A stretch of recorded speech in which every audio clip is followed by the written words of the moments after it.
की आत्मा। गांव बापस्ती की पहाड़ी पर एक मंदिर था जो कई वजहों से प्रसिद्ध था। बापस्ती के परिवारों में आपसी सौहार्द बना हुआ था। इसकी वजह उस मंदिर को ही बताया जाता है। अरे ओ विमला, ये इस मंदिर की कहानी क्या है रे?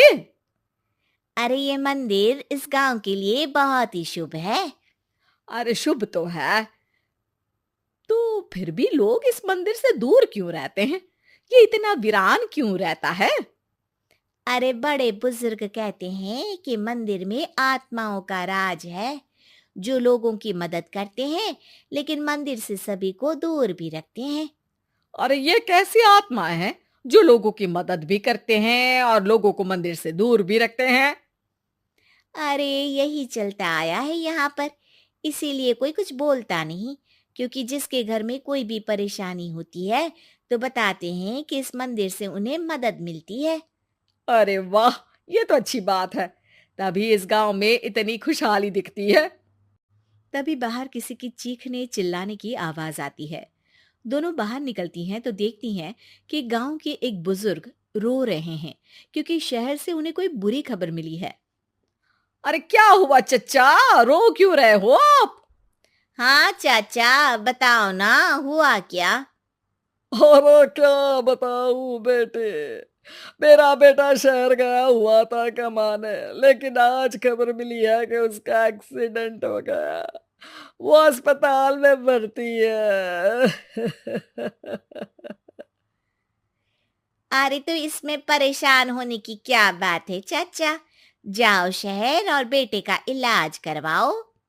हाँ चाचा, विमला सही कह रही है। आप शहर जाओ और इलाज करवाओ।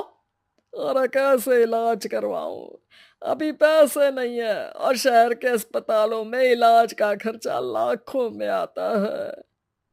अरे चाचा, भगवान पर भरोसा रखो, कहीं ना कहीं से मदद जरूर मिल जाएगी। बस आज का दिन कैसे भी काट लो। अरे अब तो बेटा थोड़ा समय काटना भी मुश्किल होता जा रहा है। देख कमला, तू ही समझा चाचा को। अरे पैसों का कहीं ना कहीं से इंतजाम तो जरूर हो जाएगा। अरे चच्चा, जब विमला कह रही है तो थोड़ा उस पर भी भरोसा रखो। चलो आपको घर छोड़कर आ जाती हूँ। उसके बाद कमला उन बुजुर्ग को लेकर चली जाती है और विमला मंदिर की ओर चली जाती है। विमला मंदिर की सीढ़ियों पर चढ़ते हुए दूर से नजर आती है। उसके बाद वो आंखों से ओझल हो जाती है। उसी रात उस बुजुर्ग के घर के बाहर एक थैला रखा हुआ मिला। बुजुर्ग उस थैले को देखते ही चौंक पड़ा क्योंकि उसमें 5 लाख रुपए रखे हुए थे। वो बुजुर्ग सुबह दौड़ा दौड़ा गांव के दूसरे बुजुर्गों के पास गया। अरे मंगल भाई सुनो, मेरे घर के बाहर ये पैसों से भरा बैग रखा हुआ मिला है। अरे किसका है ये भाई? अरे भैया, मुझे क्या पता। तभी उधर से कमला और विमला निकलती हैं। अरे बेटा सुन तो, देख ये क्या रखा हुआ था मेरे घर के सामने। कमला और विमला हैरानी से देखती हैं। अरे वाह, देख विमला, तूने कहा था ना कि कोई ना कोई मदद जरूर करेगा। अरे भगवान सबकी मदद करते हैं, ये पैसों की मदद भी भगवान ने ही भेजी है। और क्या। अब चच्चा सोच क्या रहे हो, शहर जाओ और बेटे का इलाज करवाओ। ठीक है बेटियों, जो तुम कहो। चलो निकलता हूँ शहर बेटे का इलाज करवाने के लिए। अरे विमला, एक बात तो बता, ये इन्हें मिले तो कैसे मिले पैसे?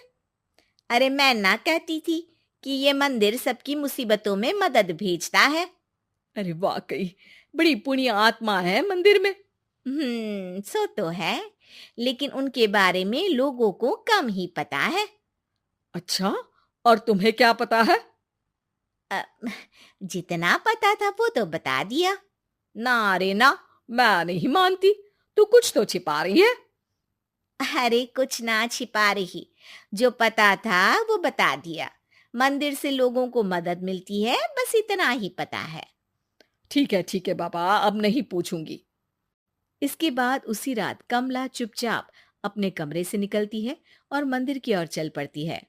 कमला धीरे धीरे मंदिर के दरवाजे पर पहुंचती है। अंदर से हल्की हल्की रोशनी आ रही थी। इसके बाद जो वो देखती है वो हैरान रह जाती है। कमला इसके बाद तेजी से वापस लौट आती है। दूसरे दिन सुबह सुबह। अरे विमला, तू तो छिपी रुस्तम निकली। है?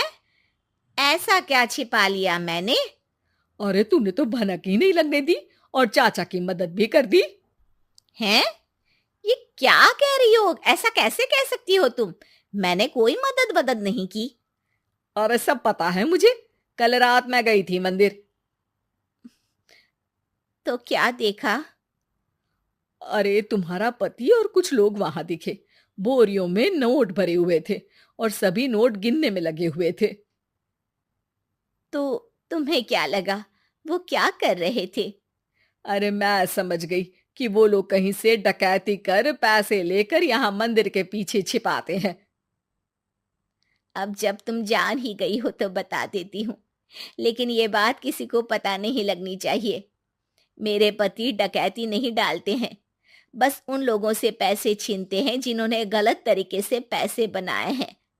और फिर लोगों की मदद करते हैं। यही है वो पुण्य आत्माएं जो लोगों को मदद पहुंचाती है। अब समझी? हाँ, अब समझी उन पुण्य आत्माओं का चक्कर। सही है। करते रहो मदद, लेकिन सावधानी से, मेरी तरह कोई और ना पहुंच जाए।